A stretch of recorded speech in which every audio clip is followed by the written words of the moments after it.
Hello बच्चों, कैसे हैं आप सभी। होप करती हूँ कि सभी बहुत बहुत अच्छे होंगे और आप लोग की पढ़ाई स्टार्ट हो गई होगी। सो चलिए शुरू करते हैं क्लास 10th इंग्लिश का chapter 2 Nelson Mandela long walk to freedom के क्वेश्चन आंसर। ठीक है, तो इसमें मैंने सारे क्वेश्चन आंसर कवर किए हैं एंड आपको मैं बता दूं कि ऑलमोस्ट सारे ही क्वेश्चन आंसर हैं जितने भी आपके बुक में हैं। ठीक है, फिर थिंकिंग अबाउट द टेक्स्ट के भी क्वेश्चन आंसर आपको इसमें मिल जाएंगे। तो चलिए समझते हैं, मैं आपको समझा देती हूँ इजी वे में, ताकि एक बार आपके दिमाग में बैठ जाए और याद करने में आपको काफ़ी आसानी हो। सो लेट्स स्टार्ट। और इसके पहले मैं आपको बता दूं कि इसके पहले फर्स्ट चैप्टर का भी मैंने लेटर टू गॉड उसका भी क्वेश्चन आंसर बहुत अच्छे तरीके से समझाया है। सो अगर आपने वीडियो नहीं देखी हो, तो अगर आपको ज़रूरत हो तो आप जाके एक बार चेकआउट कर सकते हैं। तो फर्स्ट चैप्टर का क्वेश्चन आंसर आपको वहाँ से मिल जाएगा इसके पहले की वीडियो में आपको। और ये सेकेंड चैप्टर का है। तो चलिए शुरू करते हैं। वैसे बहुत लंबा चैप्टर है ये, लंबा चैप्टर के साथ साथ काफ़ी सारे क्वेश्चन आंसर है इसमें। और तो सारे आप लोग पढ़ना है, सारा ही पढ़ना है, बट उसमें से कुछ इंपॉर्टेंट है जो ऑलरेडी आपके एग्जाम्स में पहले भी पूछा जा चुका है और इम्पॉर्टेंट है, तो वो भी मैं आपको साथ में बताते चलूँगी। सो अगर वीडियो पसंद आए, मैं आप लोगों से रिक्वेस्ट करना चाहूँगी कि दोस्तों के साथ ज़्यादा से ज़्यादा शेयर कीजिएगा और पसंद आए तो लाइक ज़रूर कर दीजिएगा। चलिए शुरू करते हैं। Question and answer. Nelson Mandela long walk to freedom. It means long walk to freedom मतलब आज़ादी की लंबी यात्रा। सो आज़ादी की लंबी यात्रा नेल्सन मंडेला की। So let's start. First question, where did the ceremonies take place? Can you name any public buildings in India that are made of sandstone? So इसका आंसर क्या होगा, मतलब क्वेश्चन का मीनिंग क्या है, पहले वो मैं आप लोग को बता देती हूँ। सो इसका मीनिंग है कि समारोह, मतलब सेरेमनी, जैसा कि बोल रहा है ये कि सेरेमनी, समारोह कहाँ संपन्न हुआ था। Where did the ceremony take place मतलब कहाँ पे संपन्न हुआ था। Can you name any public building in India? क्या आप बता सकते हैं भारत में ऐसी इमारतों के नाम that are made of sandstone, जो कि लाल पत्थरों से बने हो? तो ये तो आप बिना पढ़े भी बता सकते हैं कि लाल किला जो है वो किससे बना है। रेड फोर्ट हमारा लाल पत्थरों से ही बना है, मतलब सैंडस्टोन मतलब वही होता है लाल पत्थरों से। ठीक है, लाल पत्थर। तो इसका आंसर होगा the ceremonies took place in the lovely sandstone amphi theatre. ठीक है, एम्फी थिएटर। एम्फी थिएटर में क्या हुआ था, सेरेमनी हुआ था। ठीक है, सैंड स्टोन एम्फी थिएटर में। इट वॉज फॉर्म्ड, इसीलिए यहाँ पे सैंड स्टोन से रिलेटेड क्वेश्चन पूछा है। जैसे कि देखिए, आप क्वेश्चन से ही आंसर का भी पता लगा सकते हैं, क्योंकि इसमें पूछा भी है आपका कि सैंड स्टोन का नाम बताओ इंडिया के किसी फेमस। सो और आपका आंसर में क्या है कि सेरेमनी कहाँ हुआ था, सैंड स्टोन एम्फी थिएटर। ठीक है, तो मतलब ऐसे बहुत ज़्यादा कठिन क्वेश्चन आंसर भी नहीं है। It was formed by the union buildings in Pretoria, मतलब किसके द्वारा ये क्या बोलते हैं फॉर्म्ड हुआ था। तो ये हुआ था हमारा ये प्रिटोरिया की यूनियन बिल्डिंग में। ये जो कहाँ है फॉर्म्ड मतलब बना हुआ, कहाँ पे है ये, प्रिटोरिया की यूनियन बिल्डिंग में ये है। ठीक है, कहाँ बना हुआ है, यह प्रिटोरिया की यूनियन बिल्डिंग में है। ठीक है, प्रिटोरिया यहाँ पे है, देखिए, तो प्रिटोरिया की यूनियन बिल्डिंग में है। और इसका नेक्स्ट वाले क्वेश्चन का आंसर क्या होगा कि in India that are made of stone, public buildings बताओ। तो ये red fort and Jama Masjid जो हमारा है are made of sandstone in India, मतलब रेड फोर्ट और जामा मस्जिद जो है are made of sandstone in India, मतलब सैंडस्टोन से बने हैं और ये जो है ये इंडिया में है। ये दोनों कौन कौन से, जामा मस्जिद और रेड फोर्ट। सो अब पहुंचते हैं हम नेक्स्ट क्वेश्चन में। हमारा सेकंड नंबर क्वेश्चन क्या है, can you say how 10 May is an autumn day in South Africa? क्या आप बता सकते हैं कि 10 मई को, मतलब 10 मई को ऑटम डे, मतलब बस ऑटम मतलब क्या होता है, बसंत जो होता है ना उसको बोलते हैं ऑटम। तो बसंत दिवस क्यों, मतलब बसंत दिवस क्यों होता है, 10 मई को ही क्यों होता है, ऐसा बोल रहा है। तो it is because of the weather, किस वजह से, वेदर की वजह से, and the dawning of freedom after about 300 years of white rule. ठीक है, क्या बोल रहा है ये कि एक तो मौसम की वजह से, ठीक है, और वहाँ गोरों से 300 साल, ठीक है, अबाउट 300 साल बाद अश्वेतों, मतलब जो अश्वेत लोग थे, मतलब ब्लैक पीपल कहा जाता है जिन्हें, उनकी आज़ादी का उदय हो रहा था, मतलब स्टार्ट हो रहा था। क्या हो रहा था? The dawning of freedom after about 300 years of white rule. White rule मतलब जो सफ़ेद लोग हैं, जो वाइट लोग थे, उनके द्वारा जो ब्लैक जो पीपल थे उनके ऊपर जो शोषण हो रहा था, उनका मतलब उनके ऊपर जो अत्याचार हो रहा था एक तरीके से कह सकते हैं, या फिर वो उनके पास, ब्लैक पीपल्स के पास फ्रीडम नहीं था, तो उसका उदय हो रहा था, मतलब स्टार्टिंग हो रहा था, मतलब जैसे स्वतंत्रता की लड़ाई शुरू हो रही थी। It is an important day in South Africa, इसीलिए ये क्या है, एक बहुत ही इम्पॉर्टेंट डे है साउथ अफ्रीका के लिए। कौन सा डे? 10 मई, ऑटम डे। ठीक है, अब हम पढ़ेंगे नेक्स्ट क्वेश्चन।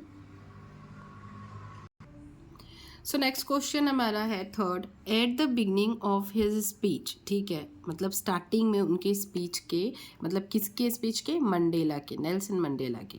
मेंडल मेंशंस, उन्होंने मेंशन किया एक लाइन, जैसे an extra ordinary human disaster. What does he mean by this? ये जो लाइन है, ये छोटा सा, इसका मीनिंग क्या है, ऐसा पूछ रहा है क्वेश्चन में। An extra ordinary human disaster, disaster मतलब होता है एक आपदा, कहते हैं ना, मतलब कोई परेशानी बहुत बड़ी, इस टाइप की। तो यहाँ पे जो परेशानी वो क्या है, कि जो वाइट पीपल्स हैं वो ब्लैक पीपल्स के ऊपर अपना, मतलब उनको डोमिनेट करते हैं, उनको अपने अंडर में रखते हैं, मतलब ब्लैक पीपल है उनको आज़ादी नहीं है। तो इसी के बारे में एक यहाँ पे पूछा है उन्होंने, मतलब इसी का जिक्र किया है। ठीक है, नेक्स्ट हमारा इसी में ही है, what is the glorious human achievement he speaks of at the end, कि वो कौन सा ग्लोरियस ह्यूमन अचीवमेंट है जिसके बारे में उन्होंने एट द एंड में बोला है। सो चलिए देख लेते हैं कि कौन सा अचीवमेंट है। सो आंसर क्या होगा? He means that the black people of South Africa, मतलब उनका मतलब था कि जो ब्लैक पीपल है साउथ अफ्रीका के, have been the victim of system. क्या है वो? सिस्टम के विक्टिम है। ठीक है, 66 ऑफ एपरथॉइड। एपरथॉइड मतलब होता है जो क्या बोलते हैं, रंग भेद जो होता है ना, एक रंग भेद, उसी को ही ख़त्म किया था नेल्सन मंडेला ने। तो उसके शिकार है साउथ अफ्रीका के लोग। ये जो रंग भेद का एक सिस्टम जो बना हुआ है, उसके जो ब्लैक पीपल है वो शिकार है, ऐसा उनका मतलब था कहने का। इट वॉज अ, और क्या उनका कहना था कि it was a man made disaster. ठीक है, और ये जो डिज़ास्टर है, ये जो आपदा है, ये जो परेशानी है, ये जो रूल जो भी है जो गलत है, ये क्या है? ये मैन मेड है। उन्होंने क्या कहा कि लोगों के द्वारा बनाया गया है, ऐसा नहीं कि पहले से ही मतलब भगवान ने ये रूल बना दिया, ऐसा कुछ नहीं है।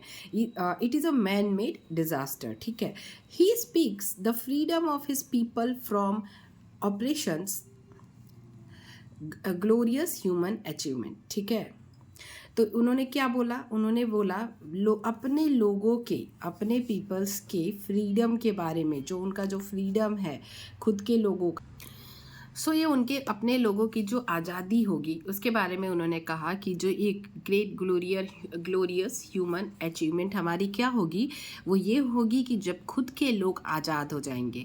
मतलब जो रंग भेद की वजह से मतलब जो एक उनको बहुत ज़्यादा डोमिनेट किया जा रहा है, उनको आज़ादी नहीं है, फ्रीडम नहीं है, न बोलने की, न कहीं जाने की, आने की, किसी चीज़ की। तो ये सब से उनको क्या होगा? आज़ादी मिल जाएगा, और ये क्या होगा? Glorious human achievement. ये हमारा एक बहुत ही बड़ा ह्यूमन अचीवमेंट होगा। सो नेक्स्ट क्वेश्चन है 4, what does Mandela thank the international leaders for? ठीक है, क्या है? What does Mandela thank the international leaders for? किस चीज़ के लिए मंडेला जो है वो इंटरनेशनल लीडर्स को थैंकफुल है उनके लिए, या फिर थैंक बोलते हैं, या फिर जो भी, मतलब इस टाइप से कि वो क्यों उनका मतलब उनके लिए थैंकफुल महसूस कर रहे हैं, क्यों थैंकफुल है। तो Mandela thanks the international leaders, वो क्यों बोलते हैं इंटरनेशनल लीडर्स को? For having come at the occasion of South Africa's liberty and accepting it as as an independent republic, मतलब वो इसलिए थैंक है कि जो इंटरनेशनल लीडर्स है वो वहाँ आए उनके ओकेजन पे साउथ अफ्रीका के, मतलब एक तरीके से आज़ादी, एक बहुत ज़बरदस्त, मतलब एक कहते हैं ना कि मतलब उनकी खुद की जो एक आज़ादी जिसके लिए वो लड़ रहे थे, तो उसके ओकेजन पे वो लोग आए, उसके लिए वो थैंकफुल थे। और उन्होंने ये भी बोला, मतलब इस चीज़ के लिए वो भी वो थैंकफुल भी हैं कि उन्होंने उनकी जो इंडिपेंडेंट थी, मतलब उनकी जो आज़ादी थी उसको एक्सेप्ट किया, ठीक है। इसीलिए वो उनके लिए थैंकफुल थे कि वो वहाँ आए और उनके आज़ादी को एक्सेप्ट किया। नेक्स्ट हमारा है what ideals does he set out for the future of South Africa. क्या है? What ideals does he set out for the future of South Africa, कि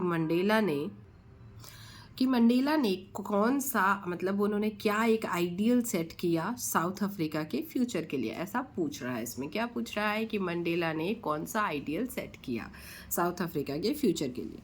तो he sets the ideal that his country will never experience the operation of one by another, मतलब उन्होंने ये ideal set किया कि उनकी जो कंट्री है, उनका जो देश है, वो आगे कभी भी इन फ्यूचर कभी भी किसी दूसरे की गुलामी नहीं मतलब अपनाएगा या किसी और का नहीं सहेगा, इस टाइप का, मतलब कि हाँ कि कोई आके उनके ऊपर हुक्म चलाए, उनको मतलब फिर से बंधक बनाए।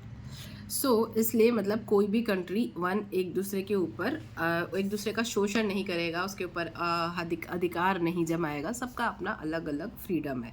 तो इस तरीके से उनका एक, मतलब उन्होंने आइडियल सेट किया था साउथ अफ्रीका के फ्यूचर के लिए। इवन वो सभी कंट्रियों के लिए कह रहे थे कि कोई भी कंट्री किसी दूसरे कंट्री के ऊपर ऐसे मतलब अधिकार नहीं जमा सकती, शोषण नहीं कर सकती उनका।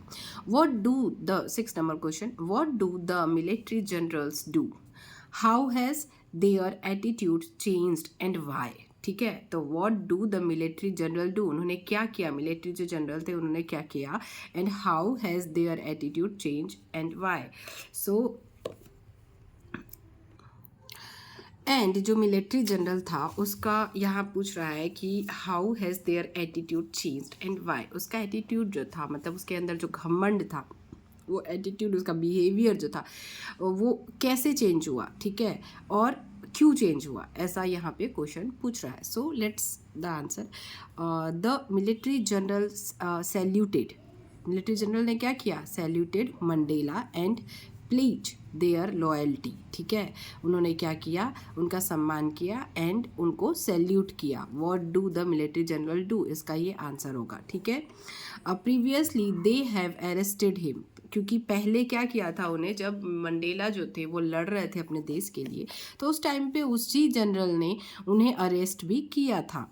But their attitude has change, पर इस बार उसका एटीट्यूड जो था वो चेंज था। क्यों? क्योंकि as Mister Mandela has become the president of South Africa, क्योंकि मिस्टर मंडेला जो थे वो अब क्या थे, अब वो प्रेसिडेंट थे साउथ अफ्रीका के, इसलिए उसका एटीट्यूड जो था वो चेंज हो गया था। सो नेक्स्ट हमारा क्वेश्चन है, वाई वर 2 नेशनल एंथम संग, वहाँ पे जो 2 नेशनल एंथम क्यों गाए गए थे, तो उसका आंसर ये होगा कि the public of South Africa consist of white and black people, south Africa में ब्लैक एंड वाइट दोनों ही पीपल रहते हैं, ठीक है। तो the public of South Africa, public क्या है साउथ अफ्रीका की, consist of white and black people, each group सैंग its own anthem, तो जो वाइट पीपल है वो अपना एंथम गाते हैं और जो ब्लैक पीपल है वो अपना एंथम गाते हैं, इसीलिए वहाँ पे 2 एंथम गाए गए थे। नेक्स्ट हमारा क्वेश्चन है, how does Mandela describe the systems of government in his country, first in the first decade and second in the final decade of the 20th century, ठीक है। तो how does Mandela describe the system of, उन्होंने किस तरीके से government के system को अपनी कंट्री में डिस्क्राइब किया था, ठीक है। अब इसमें 2 ऑप्शन है, तो हम देख लेते हैं इसका आंसर क्या होगा। जनरली मतलब इसका आपको लिखना क्या है, मैं आपको बता दूं कि इसमें क्या है, मंडेला अपने गवर्नमेंट के सिस्टम को अपनी कंट्री के लिए किस तरीके से डिस्क्राइब करते हैं। मतलब पहले क्या होता था, मतलब जब पहले डिकेड में क्या हुआ है और उसके बाद क्या होता था, मतलब जब उन्होंने सारी चीज़ों को ठीक किया उसके बाद क्या हुआ। तो इस तरीके से दोनों का आपको लिखना है। तो जो फर्स्ट वाले में क्या होता है, इन द फर्स्ट डिकेड, पहले डिकेड में क्या होता है, of the century there was a system, एक सिस्टम था of racial domination against the black people, black people के अगेंस्ट में एक रेशियल डोमिनेशन था, मतलब उनके उस टाइम पे रंग भेद की जो एक सिस्टम था वो चलता था, जिसके तहत ब्लैक पीपल्स को का शोषण किया जाता था, मतलब उनको डोमिनेट किया जाता था, एक ऐसा सिस्टम था। तो it was the most inhuman system, ये जो है ये मानवीकरण मतलब मानवता के खिलाफ था, इनह्यूमन एक सिस्टम था, ठीक है, जो कि बहुत बेकार था, अच्छा नहीं था।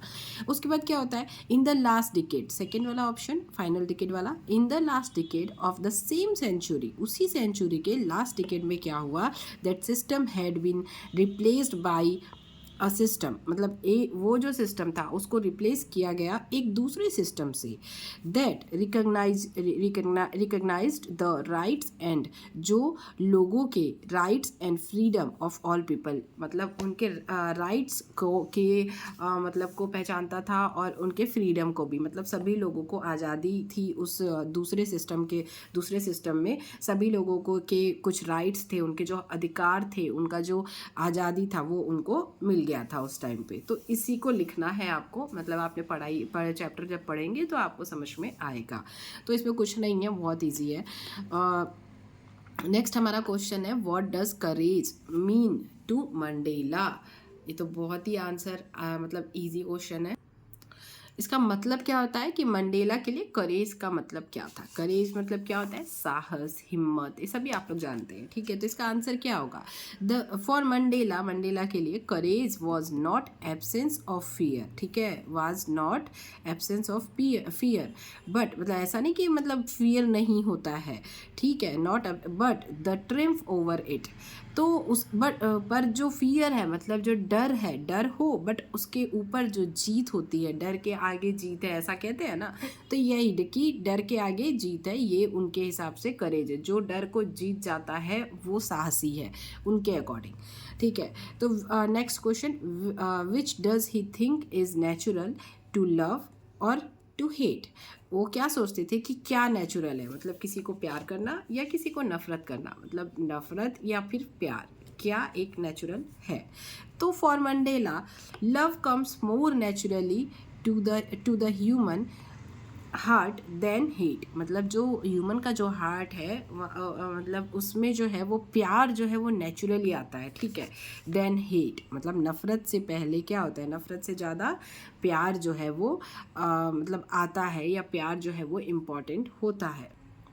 तो फिर क्या होगा इसका आंसर, क्या नेचुरल है, प्यार जो है वो नेचुरल है, भगवान ने जो हार्ट दिया है उसके अकॉर्डिंग, मतलब जो नेचुरल एक आता है कि सभी लोग के अंदर प्यार जो है वो नेचुरली है, बट जो नफ़रत है एक मतलब हेट जो होता है वो इंसान के अंदर खुद ही आता है, मतलब एक तरीके से कह सकते हैं कि खुद ही गुस्सा करता है। लोग कहते हैं ना कि गुस्से पे कंट्रोल करो, और वो जेन्युइन है, वो किया भी जा सकता है।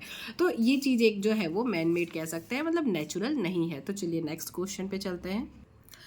नेक्स्ट है हमारा 11 number question, what twin obligations does Mandela mention, Mandela ने कौन से दो ऑब्लिगेशंस मेंशन किए हैं, वो कौन कौन से हैं।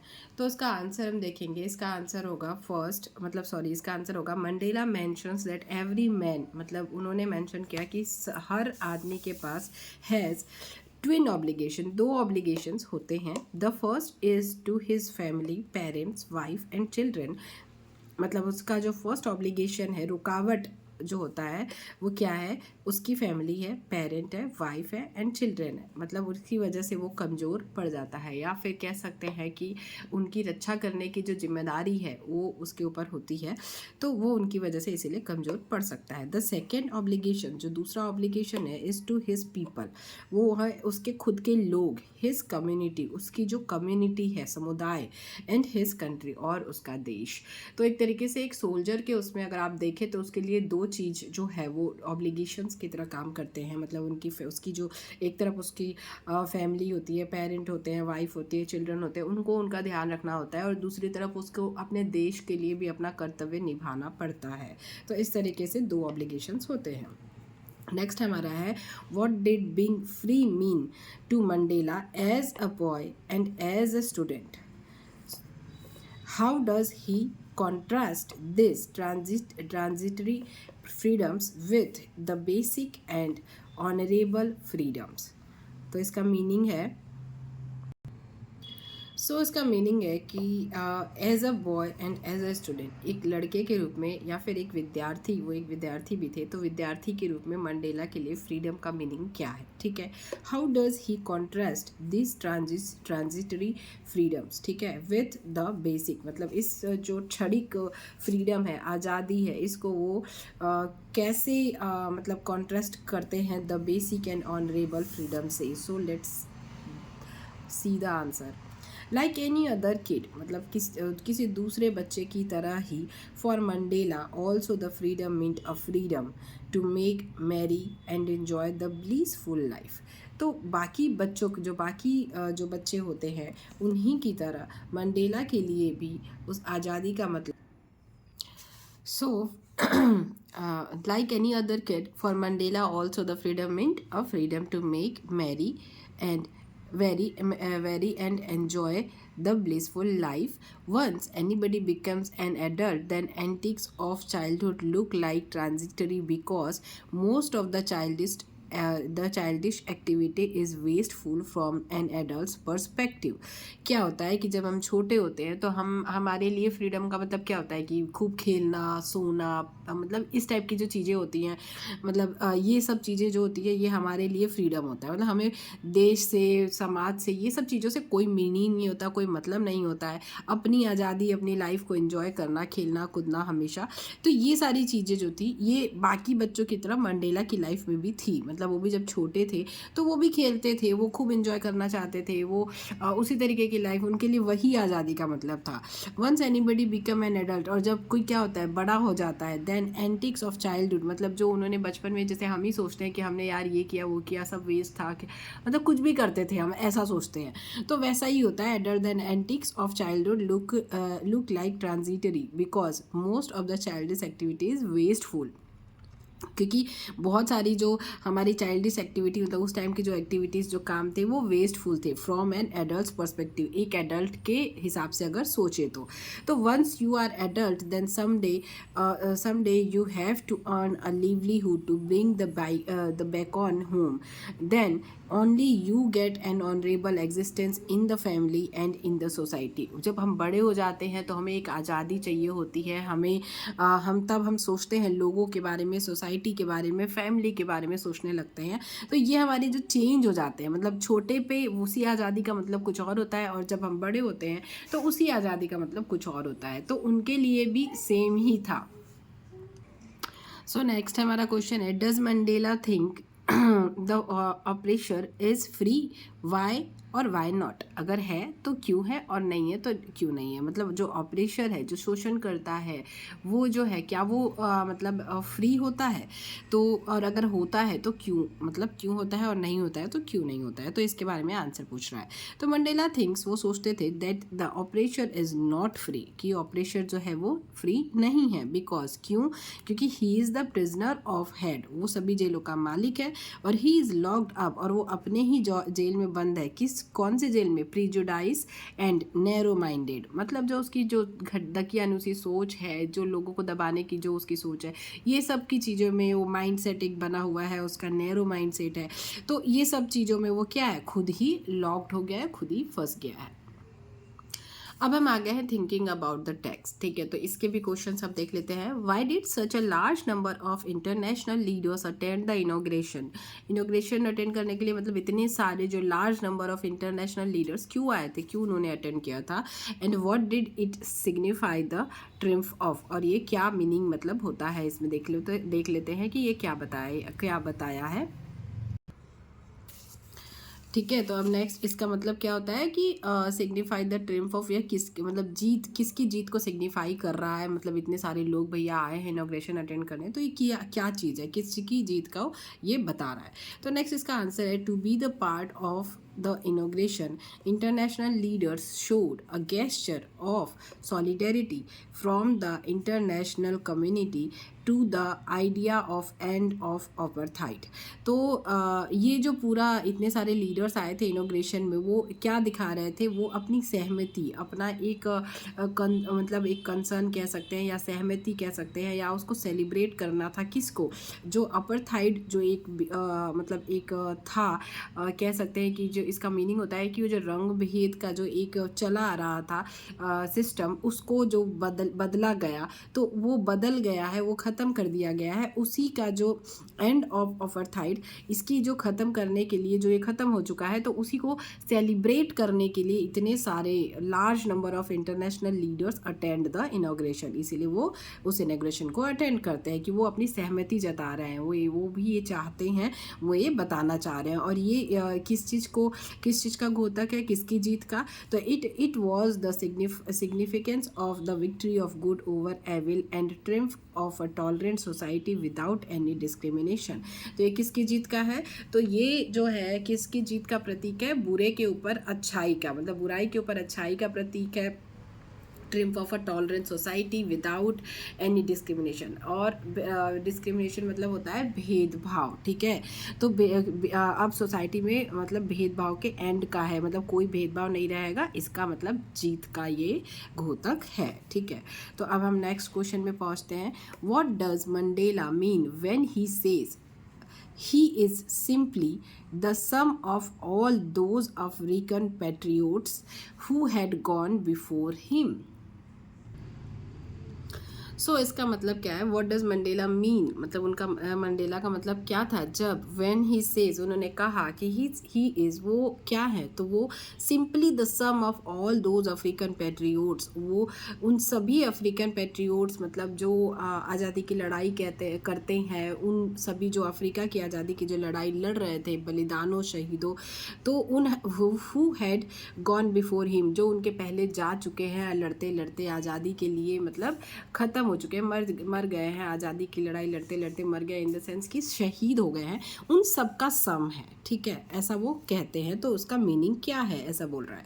तो by saying that he is simply the sum of all those African patriots, मतलब उन्होंने जैसा कहा कि वो क्या है, he is simply the sum of all those African patriots, Mandela wants to pay his tribute to all the people. वो क्या करना चाहते थे, उनका सम्मान करना चाहते थे, उन पीपल्स का, कौन से peoples, who have sacrificed their lives for the sake of freedom, जो अफ्रीका की आज़ादी के लिए अपनी लाइफ को सेक्रीफाइस कर दिए थे। he says that, उन्होंने कहा that he is grateful to those who had gone before him, उनके पहले जो लोग चले गए वो उनके बहुत ज़्यादा आभारी हैं, ग्रेटफुल हैं, because those heroes of past, क्योंकि वो पास्ट के जो हीरोज़ थे, has paved the path of cooperation and unity for him, उन्होंने उनका पथ प्रदर्शन किया, उन्हें मतलब रास्ता दिखाया आज़ादी के लिए, लड़ने के लिए उन्हें हिम्मत दी, इस तरीके से वो कहना चाह रहे हैं। Therefore he could try to come to power to bring equality for his people with their support.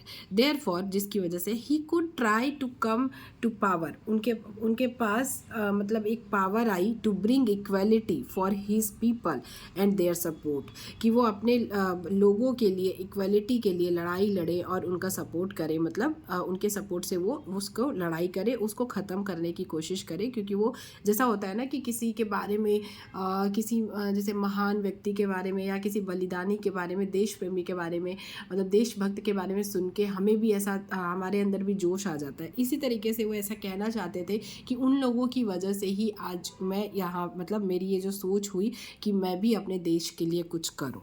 तो इसी का आंसर यही होगा।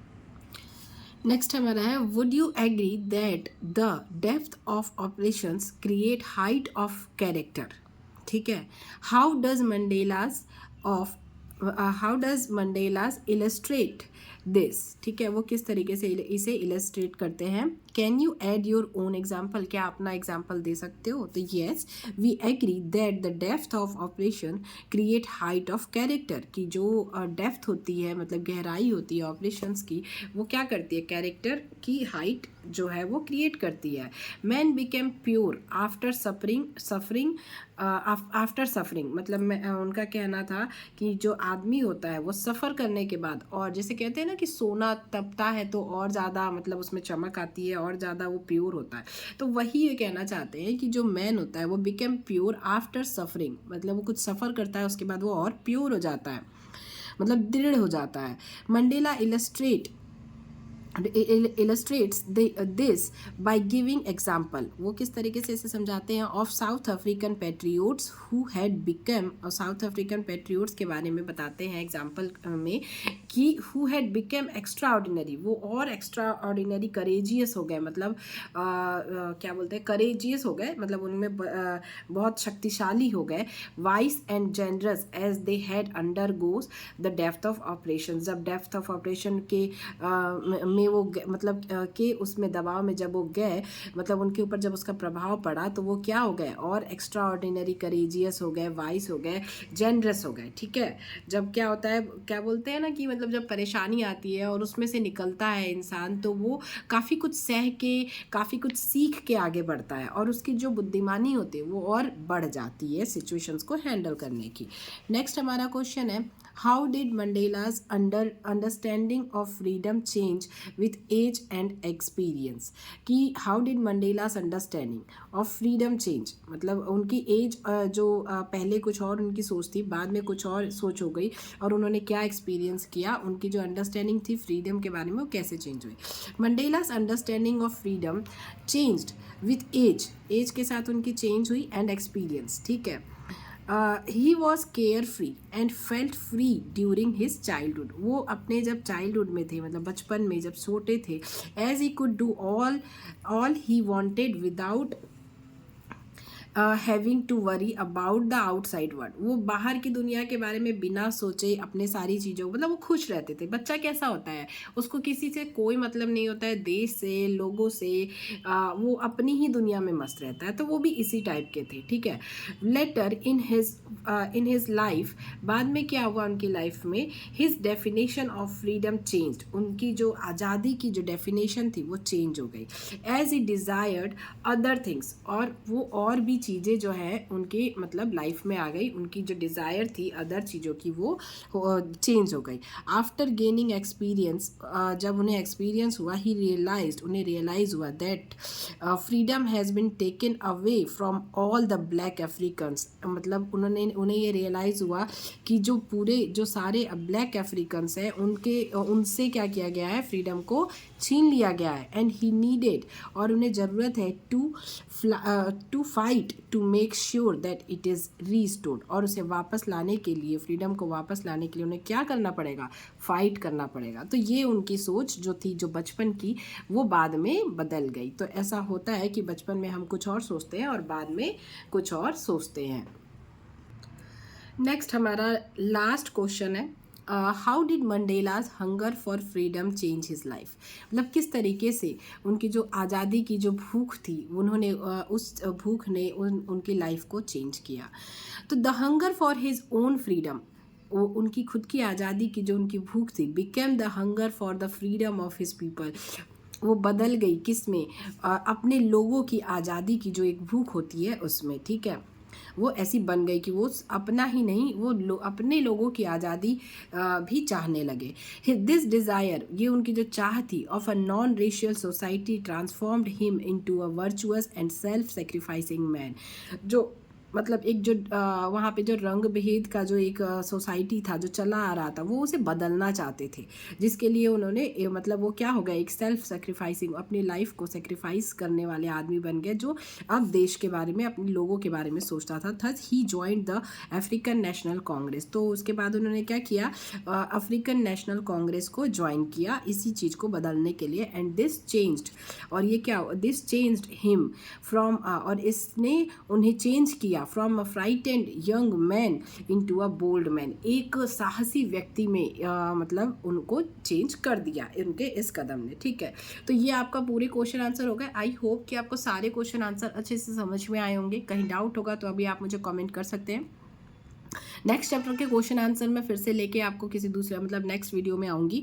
और तब तक के लिए अगर ये वीडियो पसंद आई हो तो ज़्यादा से ज़्यादा शेयर कीजिएगा, लाइक कीजिएगा, और अगर इसका पहला चैप्टर भी देखना है तो वो भी मैंने जो प्रोवाइड किया है तो आप वहाँ जाके चेकआउट कर सकते हैं। तो सारे क्वेश्चन आंसर आई होप कि समझ में आ गए होंगे। वीडियो पसंद आई होगी तो लाइक कीजिएगा, दोस्तों के साथ शेयर जरूर कीजिएगा। Thank you, thanks for watching.